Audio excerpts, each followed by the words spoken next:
Hello everyone, welcome to total English.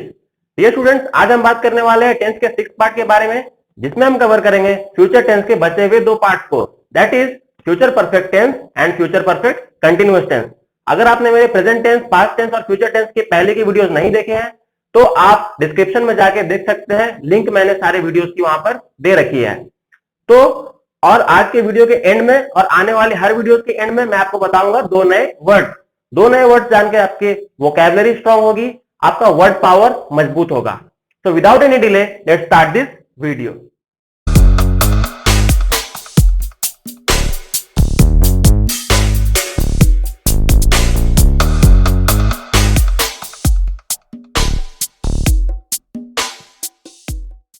तो आइए सबसे पहले देखते हैं future perfect tense. Future perfect tense को बिल्कुल हम वैसे ही कवर करने वाले हैं जैसे कि मैंने अपने पिछले वीडियोस में अपने टेंस के प्रेजेंट टेंस और पास्ट टेंस के टाइप्स को कवर किया था।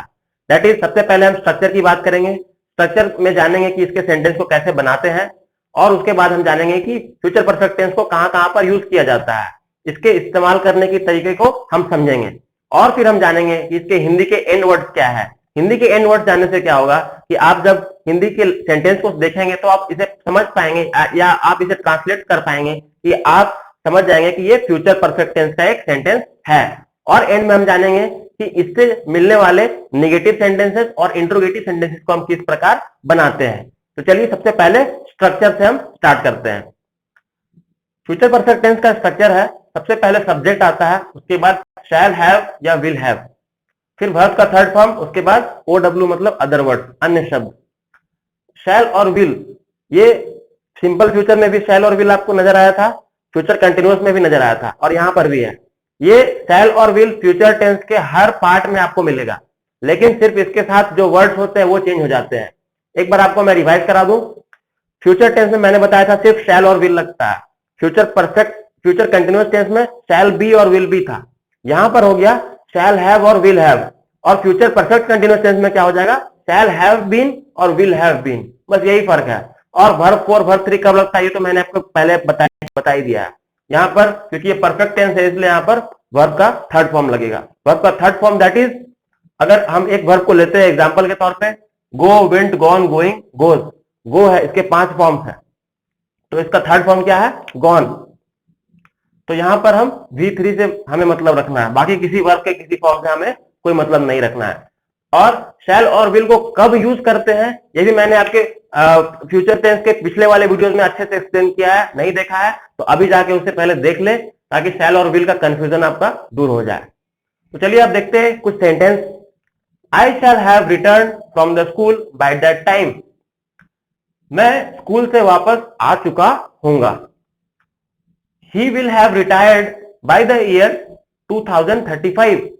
वो 2035 तक रिटायर हो चुके होंगे। तो यहां पर फ्यूचर में कोई काम हो रहा है, फ्यूचर में किसी वक्त के बारे में बात की जा रही है जो कि उस वक्त काम कंप्लीट हो चुका होगा। ठीक है, आई के साथ शैल लगाया है, और देखिए शैल के साथ हैव लगाया है, और रिटर्न क्या है, ये वर्ब का थर्ड फॉर्म है, that is V3। Return, returned, return, तो V3 से हमें मतलब है। उसी प्रकार रिटायर का होता है रिटायर्ड, रिटायर्ड, तो थर्ड फॉर्म उसका आता है रिटायर्ड, इसलिए यहां पर भी V3 लगाया है। और will have, shall have, will have, V3, shall have, will have, V3, ये हो गए अदर वर्ड। आप देख सकते हैं यहाँ पर फ्यूचर टाइम को डिनोट किया गया है, फ्यूचर टाइम को बताया 2035 आने वाला समय है। ठीक है, और यहाँ पर बताया गया है कि इस वक्त तक, मतलब आने वाले वक्त तक क्या होगा, मैं स्कूल से आ चुका होगा। तो ये इस प्रकार से हमें कहते हैं। चलिए अब देखते हैं इसके इंपॉर्टेंट यूजेस को।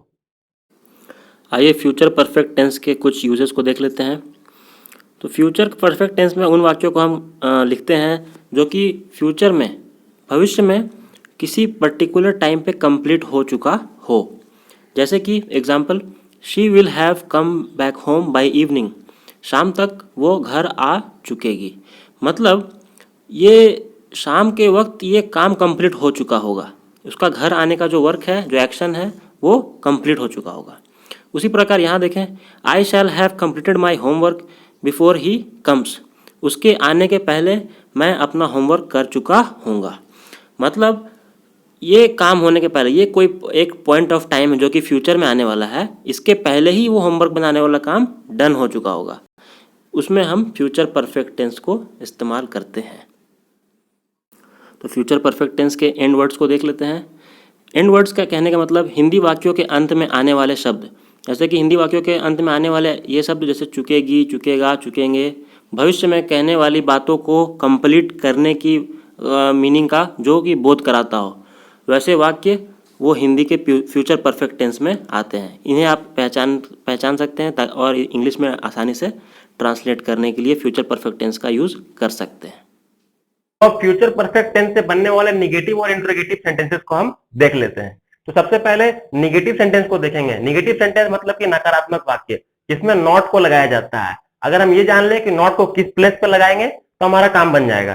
तो सबसे पहले जो सब्जेक्ट है, जो हमारा स्ट्रक्चर है उसे देखते हैं। सब्जेक्ट के बाद shall have, will have, verb 3 और ऑब्जेक्ट, ये हमारा स्ट्रक्चर है जो कि अफर्मेटिव सेंटेंस का है।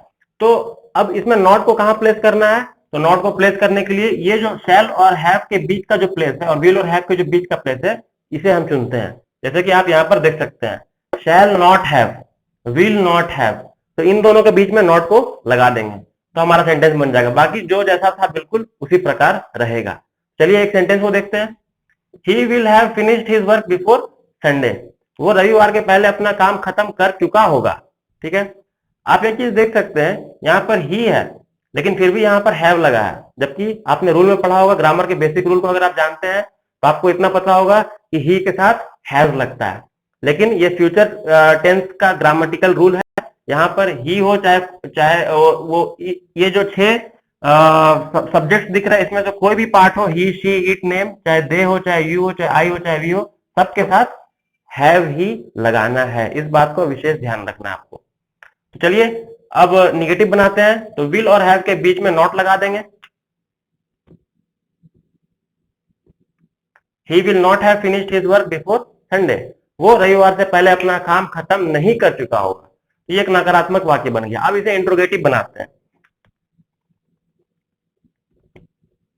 इंट्रोगेटिव बनाने के लिए शैल और विल को सब्जेक्ट के पहले ले आएंगे, शैल और विल को सब्जेक्ट के आगे ले आएंगे। उसके बाद जो जिस प्रकार था उसी प्रकार रहेगा। हैव जो है वो उसी स्थान पे अपना रहेगा, वर्ब का थर्ड फॉर्म में यूज होगा और वर्ड के बाद एक क्वेश्चन मार्क लग जाएगा, क्योंकि ये प्रश्नवाचक वाक्य है। तो प्रश्नवाचक है तो इसमें सवाल पूछा जाता है तो इसमें क्वेश्चन मार्क तो रहना ही है। अब इसमें क्या करना है, he will have finished his work before Sunday, इसमें विल को हम ही के पहले ले आएंगे क्योंकि हमारा सब्जेक्ट कौन है, सब्जेक्ट है ही, उसकी बात हो रही है तो विल आ जाएगा सब्जेक्ट के पहले। तो सेंटेंस कुछ इस प्रकार हो जाएगा, will he have finished his work before Sunday और अंत में एक क्वेश्चन मार्क। क्या वो रविवार के पहले अपना काम खत्म कर चुका होगा, तो ये एक सवाल है। तो इस तरह से हम निगेटिव और इंट्रोगेटिव सेंटेंस को फॉर्म करते हैं। आइए अब फ्यूचर परफेक्ट कंटिन्यूअस टेंस के बारे में समझते हैं। लेकिन सबसे पहले आपको फ्यूचर परफेक्ट टेंस और फ्यूचर परफेक्ट कंटिन्यूअस के बीच का जो फर्क है, जो थोड़ा सा अंतर है, इसे जानना जरूरी है। अभी अभी मैंने आपको फ्यूचर परफेक्ट टेंस और उसके यूजेस के बारे में बताया। उसमें मैंने आपको बोला कि फ्यूचर में मतलब भविष्य में कोई काम कंप्लीट हो चुका होगा, वो होता है फ्यूचर परफेक्ट टेंस। लेकिन फ्यूचर परफेक्ट कंटिन्यूअस में क्या होता है कि भविष्य में कोई काम हो रहा है, मतलब भविष्य में भी वो काम चल रहा होगा, वो कंप्लीट नहीं हुआ होगा, ये फर्क होता है। इसे हम एक एग्जांपल के मदद से समझेंगे तब ये बिल्कुल भी क्लियर हो जाएगा। पहला एग्जांपल है, you will have been working for 8 hours by 5 PM। शाम 5 बजे तक तुम 8 घंटा काम कर रहे हो, मतलब तुम्हारे काम करने की जो ड्यूरेशन है वो 8 घंटा हो चुका होगा। सपोज कि तुम दिन में बहुत पहले से स्टार्ट किए होगे कोई किसी पर्टिकुलर टाइम से, और 5 बजे शाम को कितना देर हो जाएगा, 8 घंटा तुम्हारा काम करने का हो जाएगा। ये एक सेंटेंस है, ये आपका स्ट्रक्चर है फ्यूचर परफेक्ट कंटिन्यूअस पर बेस्ड है, क्योंकि यहाँ पर हैव बीन के साथ V4 लगाया गया है।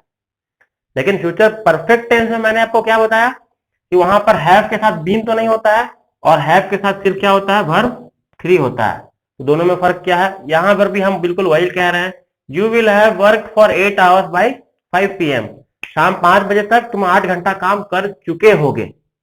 दोनों में तो लगभग एक ही बात कही जा रही है, पर फर्क क्या है, फर्क ये है कि मैंने आपको कहा कि फ्यूचर परफेक्ट टेंस में काम कंप्लीट हो चुका होगा। मतलब ये जो लड़का है, जो भी कोई काम कर रहा होगा, 5 बजे वो काम करके उठ के चला जाएगा, उसका काम खत्म, ये है। और यहां पर है कि तुम्हारा 5 बजे शाम को 8 घंटा हो जाएगा, लेकिन तुम तब भी कंटिन्यू उसे कर रहे होगे। मतलब वो शाम 5 बजे के बाद भी अपने काम को रोकेगा नहीं, वो कंप्लीट नहीं हो चुका रहेगा, वो उसे कंटिन्यू रखेगा, क्योंकि ये क्या है, कंटिन्यूअस टेंस है। अब आपको इसका फर्क अच्छे से समझ में आ गया होगा। स्ट्रक्चर की बात करें तो स्ट्रक्चर बहुत सिंपल है, आप देख सकते हैं। शैल हैव, विल हैव तो हम ऑलरेडी लगा ही रहे थे फ्यूचर परफेक्ट टेंस में, बस एक बीन ऐड कर दीजिए और बीन ऐड कर दीजिए। और कंटिन्यूअस टेंस में आप जानते ही कि कोई भी कंटिन्यूअस टेंस हो, चाहे प्रेजेंट हो, चाहे पास्ट हो, चाहे फ्यूचर हो, उसमें वर्ब का कौन सा फॉर्म लगता है, हमेशा वर्ब का फोर्थ फॉर्म लगता है, दैट इज V4। जैसे कि गो, वेंट, गॉन, तो गोइंग लगेगा। हमें सिर्फ V4 से मतलब है और किसी से मतलब नहीं है। ये हो गया फ्यूचर परफेक्ट कंटिन्यूअस, ये हो गया फ्यूचर परफेक्ट टेंस। दोनों सही है, लेकिन दोनों का फर्क अलग है। एक और एग्जांपल देखते हैं, इससे और क्लियर हो जाएगा concept. Nikita will have completed her homework by 5 PM। शाम 5 बजे तक निकिता अपना होमवर्क कर चुकी होगी। मतलब हो सकता है शाम 5 बजे के पहले वो 4 बजे ही कंप्लीट कर ले, 4:30 बजे कंप्लीट कर ले, या फिर 5 बजे करे। तो कहने का मतलब है कि 5 बजे तक उसका काम फुल्ली डन रहेगा, वो कंप्लीट रहेगा। ये है फ्यूचर परफेक्ट टेंस का बात। विल हैव प्लस V3 लगाया गया। फ्यूचर परफेक्ट टेंस में ये कहा जाता है कि काम उसके उस समय तक या उस समय के पहले तक हो चुका होगा। पर यहां कहते हैं हम, by the end of June I shall have been learning to play the guitar. जून महीने के अंत तक मैं गिटार सीख रहा हूंगा। कहने का मतलब जून महीना खत्म तो हो जाएगा, लेकिन मेरा गिटार सीखने का काम नहीं खत्म होगा। हो सकता है मुझे कुछ दिन और सीखना पड़े, हो सकता है मुझे कुछ महीने और सीखना पड़े, मतलब मेरा काम जो है वो कंटिन्यू रहेगा, वो जारी रहेगा। ये फर्क होता है। तो ये है future perfect continuous, have been के साथ V4 लर्निंग, V4 को हमने लगाया है। आइए इसके यूजेस को देखते हैं। तो आइए फ्यूचर परफेक्ट कंटिन्यूअस के इंपॉर्टेंट यूजेस को देखते हैं। फ्यूचर परफेक्ट कंटिन्यूअस टेंस में उन वाक्यों को हम लिखते हैं जो कि फ्यूचर में भी जारी हो। जैसे कि ये वाला एग्जांपल देखें, he will be playing cricket for 2 days। वो 2 दिन तक क्रिकेट खेलता रहेगा। तो 2 दिन, जो आने वाले 2 दिन है उनकी बात हो रही है, और उसमें भी जो काम है वो कंटिन्यू रहेगा, वो जारी रहेगा। तो कह सकते हैं action in progress over a period of time that will continue in future, जो कि भविष्य में जाके, फ्यूचर में जाके कंटिन्यू रहेगा, मतलब कंप्लीट नहीं हुआ रहेगा। फ्यूचर परफेक्ट कंटिन्यूअस टेंस के एंड वर्ड्स को देख लेते हैं। हिंदी वाक्यों के अंत में ऐसे शब्द जैसे कि रहे होंगे, रही होगी, रहा होगा, वह जा रहा होगा, वो कल सुबह तक पढ़ रहा होगा, तो ऐसे हिंदी के वाक्यों के अंत में आने वाले शब्द फ्यूचर परफेक्ट कंटिन्यूअस को इंडिकेट करते हैं। चलिए अब अंत में देख लेते हैं आज के वर्ड मीनिंग्स को। आज का पहला वर्ड है स्केर्स। इसे हम स्केर्स कहते हैं, SCARCE, जिसके 2 अर्थ हो सकते हैं। पहला, वेरी स्मॉल इन अमाउंट, मतलब बहुत कम मात्रा में उपलब्ध होना, या फिर दूसरा हार्ड टू फाइंड, जिसे खोजना बहुत मुश्किल हो। तो इसके एग्जांपल्स देखते हैं। Food was scarce and expensive, जो खाना था वो बहुत स्केर्स था, मतलब बहुत कम मात्रा में था और बहुत ही महंगा था, मतलब expensive. Jobs are becoming scarce, नौकरियां आजकल बहुत कम होती जा रही हैं। तो यहाँ पर स्केर्स का इस्तेमाल किया गया, जिसे हार्ड टू फाइंड कह सकते हैं, जिसे खोजना बहुत मुश्किल हो चुका है। अगला वर्ड है इंसिस्ट। इंसिस्ट को हम 2 तरीके से कह सकते हैं। पहला, टू से फर्मली, या फिर टू डिमांड फोर्सफुली। मतलब फर्मली, ये फर्म वर्ड का मैंने मतलब बताया था अपने पिछले वीडियो में। फर्म मतलब होता है ठोस, और डिमांड फोर्सफुली कहने का मतलब अपनी बात को, अपने डिमांड को ज़बरदस्ती रखना, ठोस तरीके से प्रेजेंट करना। तो इसके एग्जांपल्स इस तरह हो सकते हैं। I didn't want to go but she insisted, मैं जाना नहीं चाहता था पर उसने इंसिस्ट किया, मतलब उसने फोर्सफुली कहा मुझे जाने के लिए। अगला example, you must see A doctor immediately, I insist, तुम्हें तुरंत ही डॉक्टर से मिलना चाहिए, ये मैं इंसिस्ट कर रहा हूँ। मतलब मेरा ये कहना है, मेरा ये मानना है, ये बहुत इंसिस्ट कर रहा, मतलब इम्फेसाइज कर रहा, मतलब बहुत जोर दिया जा रहा है कहने पे, मतलब देख ही लो, ज़रूर से ज़रूर जाके देख लो। वैसे भी आप देख सकते हैं यहाँ मस्ट का यूज़ किया गया। मस्ट मतलब जो काम को बहुत ज़रूरी हो करना। तो उम्मीद है आपको आज का वीडियो बहुत अच्छा लगा हो, आपको सारे कंसेप्ट समझ में आए हों। तो अगर आपको ये वीडियो अच्छा लगा हो तो इस वीडियो को लाइक करें, कमेंट करके बताएं कि आपको और कौन कौन से टॉपिक्स पर वीडियो देखने हैं और इस चैनल को ज़रूर से ज़रूर सब्सक्राइब कर दें। Thank you so much.